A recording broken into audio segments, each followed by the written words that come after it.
நானும் weight loss ஜர்னில தான் இருக்கிறேன். ஆனா ஸ்ட்ரிக்ட்டா ஃபாலோ பண்ணுவேன் அப்டின்னா கிடையவே கிடையாது. நானும் சில பேர் மாரி நெனைப்பேன். அது சாப்பிடக்கூடாது, இது சாப்பிடக்கூடாது. நம்ம ஸ்ட்ரிக்ட்டா டயட்ல இருக்கணும்.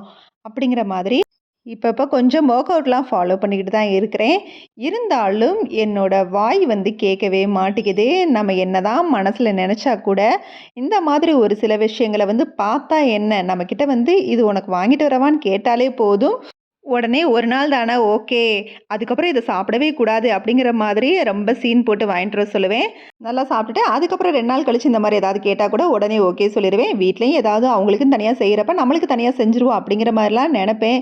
ஆனா அத செய்யவே மாட்டேன். உடனே சாப்ட்டுருவேன். சாப்பிடுறப்பலாம் ஃபீல் பண்ண மாட்டேன். ஆனா கண்ணாடி முன்னாடி நின்னு என்னைய பார்க்குறப்பயும், ஏதாவது புடிச்ச ட்ரெஸ்ஸ வியர் பண்றப்பயும் தான் எனக்கு ரொம்ப கோவம் வரும். அப்ப இருந்து இனிமே ஸ்ட்ரிக்ட்டா ஃபாலோ பண்ணணும்னு நெனப்பேன். ஆனா இதுவரைக்கும் ஸ்ட்ரிக்ட்டா நான் ஃபாலோ பண்ணதே கிடையாது. இன்னைக்கு என்னோட டயட்ட உடைச்சது வீச்சு பரோட்டாவும், பிரான் 65யும்.